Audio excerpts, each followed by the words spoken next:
The International Christian Embassy Jerusalem is your embassy in the heart of Israel, founded in 1980. From our headquarters in Jerusalem through our branches in over 80 nations and yours in Canada, we seek to challenge the Church to take up its scriptural responsibility to remind Israel of the promises made to her in the Bible and to be a source of practical assistance to all the people in the land of Israel. On today's program, Reverend Malcolm Hedding reminisces with Pastor Adam GABELI about his debate with a rabbi. The Western Galilee is home to Spiceway, a successful Israeli spice supplier. And we visit BOKER in the Negev desert, the final home and resting place of David and PAULA Ben GURION. We're in the Western Galilee with Avi, who is owner of Spiceways, which is a spice and herb. Now, if you're hearing that on the tin roof, it's because, hallelujah, we've got rain in the Galilee. We've got rain in Israel, which is it's in drought mode. So this is wonderful. But I hope you appreciate the sound that's on this tin roof. Avi, very good for the spices outside. It's great being with you. Now, you have a number of locations throughout Israel. You were the son of Holocaust survivors from Poland. Zvi and Tzipora Zitterspieler. All right. That was the name.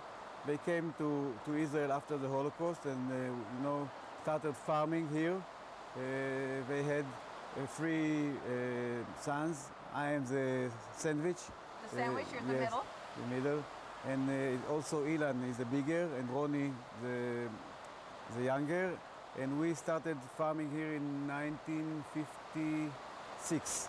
So your parents started the farm? Yes. And out here around this property, you grow your own herbs? Yes. Most of them, I guess. It's an organic system. Organic. It's very hard work to grow them, and we specialize in plants that feels good in the Holy Land.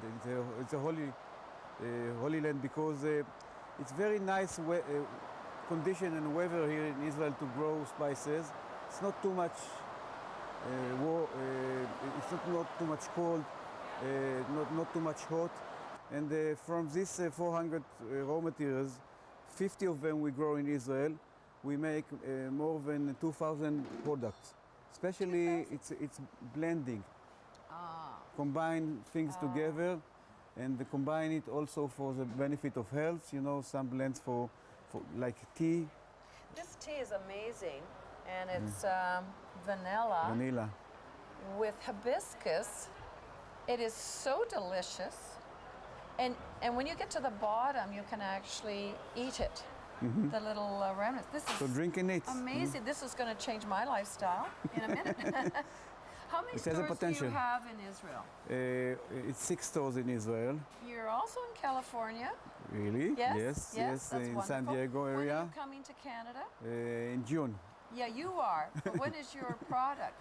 When can we buy from you? It will take 1 or 2 years to do it. You ship to Canadians, I'm sure. Yes. Yes, and that's an easy thing to do?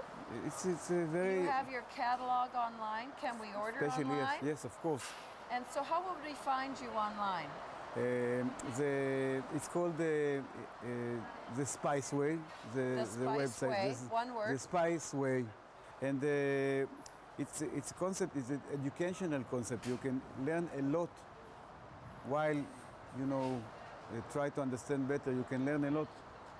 Everything you can, It's all there in Hebrew. Yes, in Hebrew, Very but also good. in the website, it's in English also. It is English. I see you have a classroom back here, so you do a teach. lot of courses. You a do. lot of courses. And can anyone sign up to come here? Of course. Yes? Why not? And in any of your other locations they can sign up? Of course. Because you're down towards the south of Israel as well. In this area, in the Israeli winter, it's green like in Canada. And, How do you know? And without snow.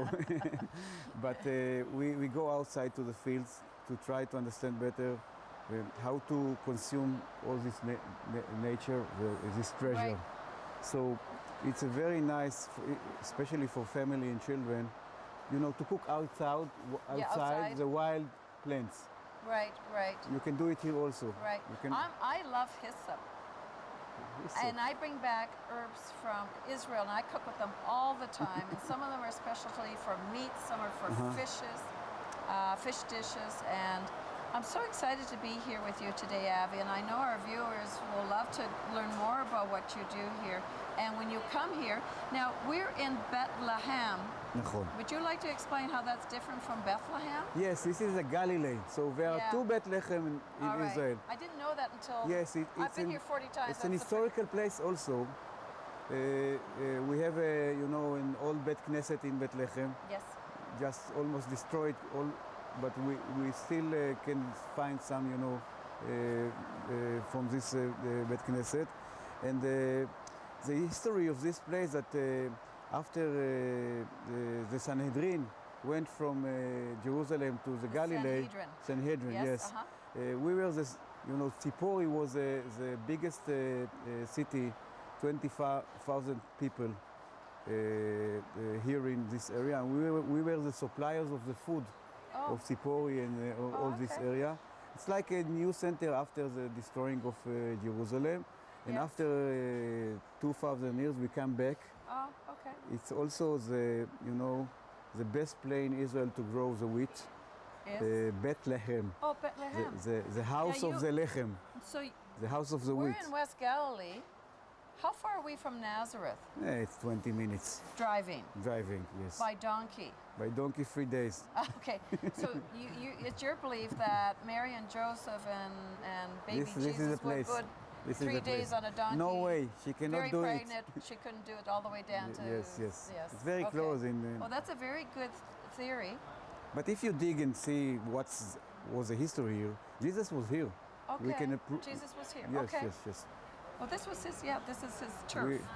We're very proud of this. The son of Bethlehem of the Galilee, yes. Wonderful. Thank you, Avi. Is there anything that you'd like to add? I would like to add that you are now in a special place that want to, our vision is to increase the demand of spices, to increase the using of spices in the kitchen. And we, as an educational concept, try to do with these places something that will influence our life, and we will, we will like a place that we can increase the demand and see and hear more about the spices. And the last 15 years, this is what I'm doing all the day, speaking about spices. That's good, because we need to know that there's an alternative, a natural alternative to pharmaceuticals that are much better healing for the body, and these spices and herbs have been grown for our bodies. Especially for benefit of health. You see, my English is not so good, but I would like to say something in English about the plants. Right. These plants, they treat themselves. They know how to do it. They don't need hospital. Okay, all right. And the ability of the plants to cure themselves can help us also. All right. Especially the spices that, in the golden touch can do so many things. All right. So I believe that our life can be very spicy. The spice of life. Yes. We're all wanting that, aren't we? Thank you so much, Abby. Thank you it's a for coming. pleasure being with you. Thank you for coming. Up next, Reverend Malcolm Hedding reminisces about the time he had a debate with a rabbi. I'm with Reverend Malcolm Hedding this afternoon in rainy Vancouver. Reverend Malcolm, thanks so much for joining us here in Canada. It's a joy to have you. Every time you visit, you leave a mark on this country, and it's amazing to see how you bring such awesome teaching, and so many people are blessed by your ministry. Reverend Malcolm is the international spokesperson for the ICEJ, and you've had a lot of opportunities to interact with the Jewish community. Particularly, you've done some debates with rabbis. That's true. Can you tell us a bit about some of those interactions you've had with these rabbis? Well, thank you, Adam. Once again, it's a joy to be able to speak to your viewers, and it's a blessing to be in Canada. And one of the most interesting debates I ever had with a rabbi was with the chief rabbi of Perth, Australia, that took place on the Gold Coast of Australia, where I was invited to debate him on the question of salvation. And he was a very nice guy, and the whole thing was done with a lot of fun and a lot of respect for each other.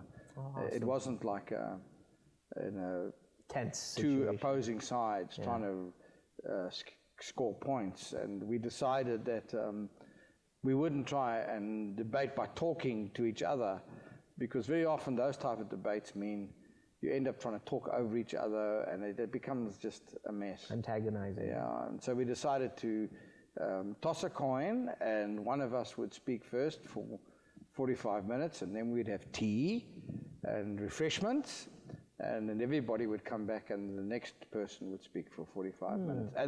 And the audience would be the judge of what was going on there that day. Interesting. And the rabbi won the toss, as we say, the coin throw, and he elected to speak first. Wow.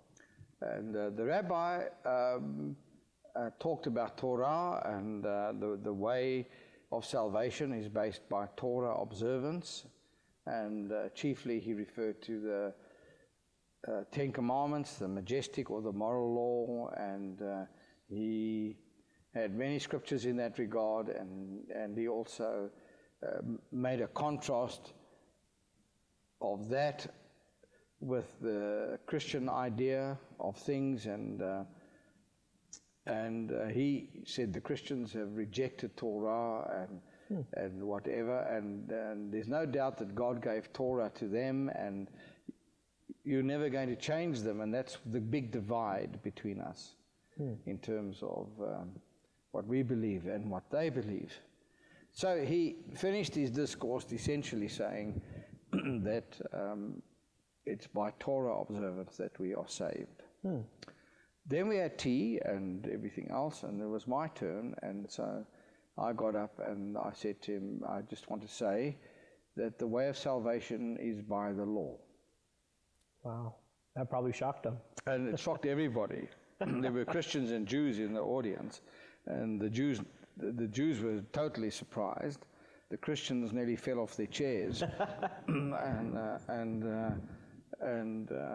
I said to him, Rabbi, we don't disagree at all on the way of salvation. It is according to the law. And I explained to him that we uphold the law, we honor the law, and that Jesus, the Rabbi, actually said if anybody belittles the law, Matthew 5 verse 21, if anyone belittles the law, they will be called least in the kingdom of heaven. Right, yeah. And that Jesus himself expounded the law in Matthew 5, 6, and 7, and they are the values of the kingdom. Regrettably, much of the churches never admitted that. They rather call the whole passage, the passage of the Beatitudes and the teachings on the kingdom, but it's not. If you look at it carefully, you have heard Moses said, you shall not commit adultery, I say to you. You have heard Moses say, you shall not blaspheme, I say to you. You have heard Moses say, you shall not murder, but I say to you. So he expounds He preached on the Ten Commandments. On the Ten Commandments, and they are the values of the kingdom. And I essentially said to the rabbi, the difference between us then is not the way of salvation, so it is in fact the power of salvation or the ability of salvation. You believe you can keep the law and be saved. But the law says if you don't continue in any part of it, you'll be cursed. Cursed is the man who does not fulfill all the law. Right. So you believe you can keep the law, and you can do so perfectly, and you can be saved. We don't believe that. And we believe the law is wonderful and good and spiritual, as Paul says in Romans 7, and can give life. But we believe our flesh, our carnality, our sinfulness has precluded us from being able to be saved by it. That's right, yeah. We need a Savior to give us ability. So the difference is not the way of salvation, it's the ability of salvation. So in Romans chapter 8, verse 3 and 4, Paul actually says this after talking about the law in Romans 7 extensively. He says that Jesus died in order that the requirement of the law might be fulfilled in us, who do not walk according to the flesh, but according to the Spirit.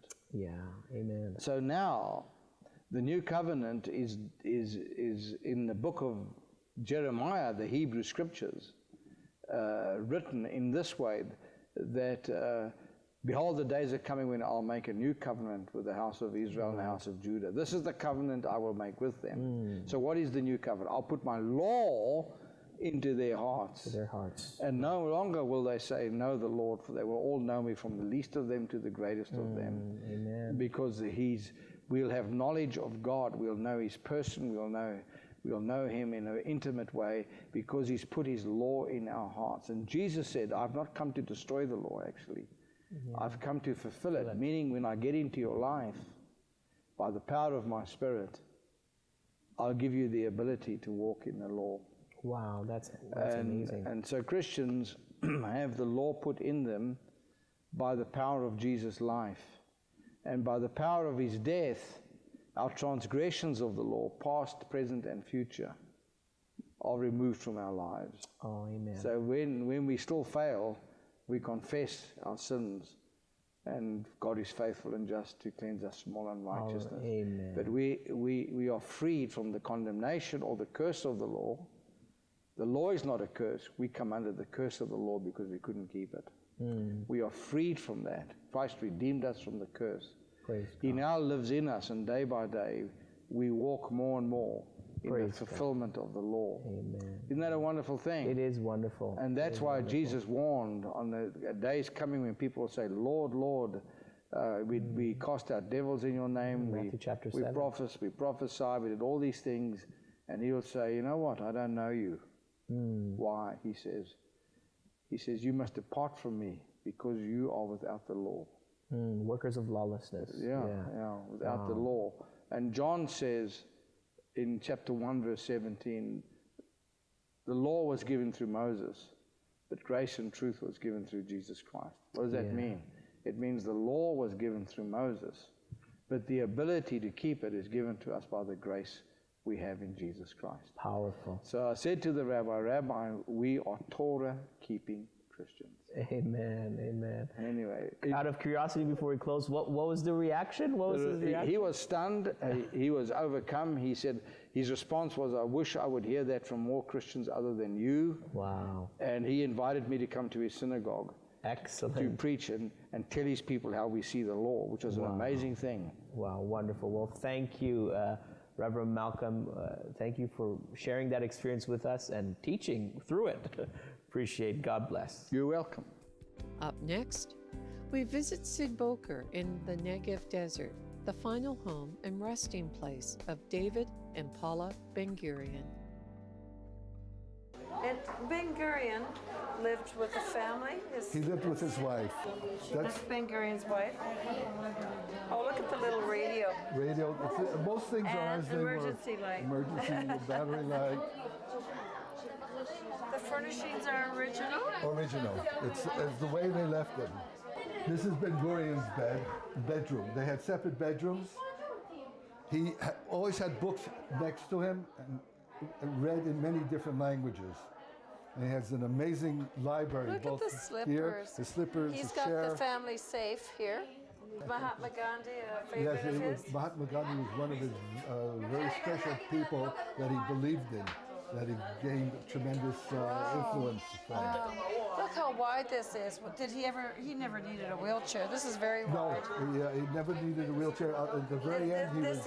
This is the original... I assume that this is the original... This is like a double door. Yeah. Yeah? But what this... This is a special reinforced door.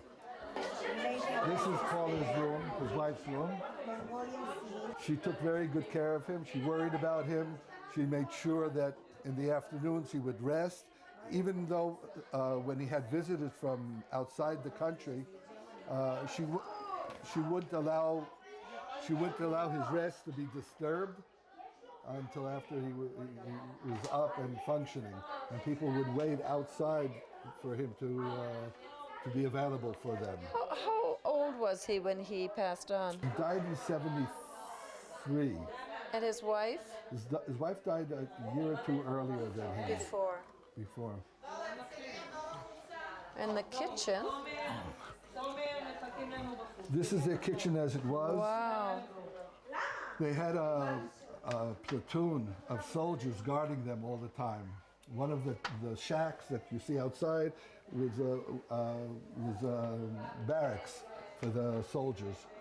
And every morning he would go for a walk around the kibbutz. The kibbutz was a fraction of the size it is today. There were maybe 20 members, less than that. And he would go for a walk, and they would have scouts checking the path to make sure there were no mines that were put in during the night. Bathroom facilities. And then his wife's room. He lived very frugally, very so they each had a bathroom. Minimally. And the standard of living when he was here, compared to what the rest of the kibbutz lived in, is much higher. As a prime minister, he had, in the beginning, basic air conditioning, electricity, water running. Many of the other shacks that were originally part of the kibbutz didn't have any of that. They had a shower for men and women separately, but a shared shower. And they lived in shacks.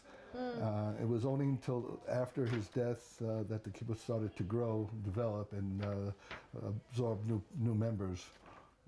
But if you could look at the pictures, this is a picture of their family. This would be a very cold house in the winter, I would expect. Yes, there's a problem with heating. Now you've got electric heating above the doors, but, yes, but in the winter, how was it heated? Gasoline heaters. Gasoline. That's how the kibbutz look at his heated map. them. This is an original map. This is an original. This whole area is the way. This is where he received guests, where he would have conversations. This is his study room. Is a library. This is only a very small part of his library. He would sit here at his desk, and most of the things are left as they were. Oh, look at him here. Look at that. Look, I thought my desk was bad. Look at that. And he'd have a door here? That was a... This is an emergency exit. But that's only because of... he had that? I'm not sure that this existed during his time. What would be... Oh, look. The emergency exit goes into a shelter.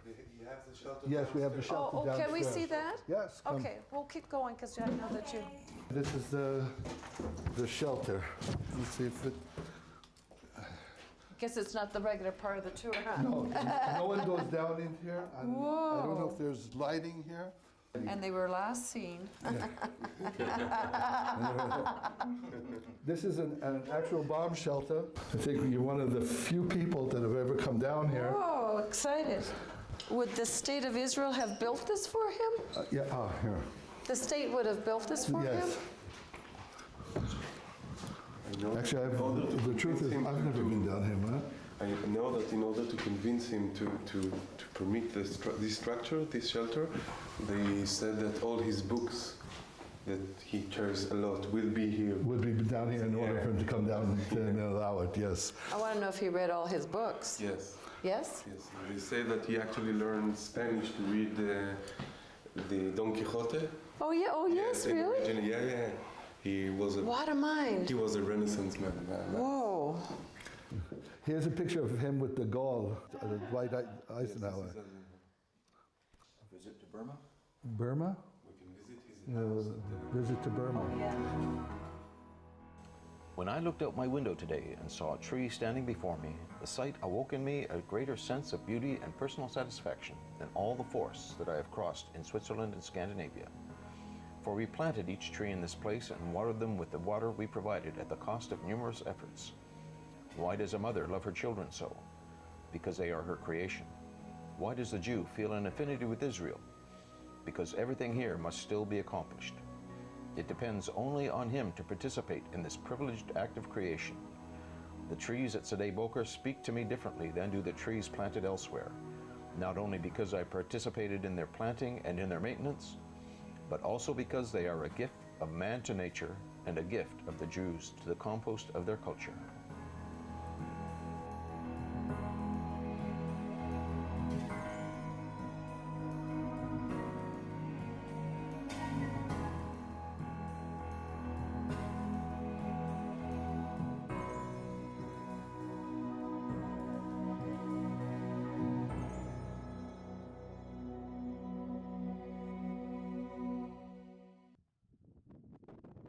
We conclude our program today with some sights and sounds within Israel.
Thank you for joining us today, and be sure to visit our website at www.icejcanada.tv or call us at 1-866-324-9133. And for our Canadian residents, you can ask for your free Canada Israel pin. Through your contribution, you can participate by giving to ICEJ Canada, to the Haifa Home for Holocaust Survivors, Women at Risk Red Carpet Project, Operation Life Shield Bomb-Proof Shelters, Shoulder to Shoulder Alias Support, School for the Deaf, Beit Singer Children's Home, Israel in Crisis, Beit Rachel Strauss Inclusive Community, Magan David Adam Emergency Services, Christian Friends of Yad Vashem, Scholarships for Canadian Young Adults to Experience Israel, Educational Fund, ICEJ Communication Media Fund, Gift, Estate, Securities Funds.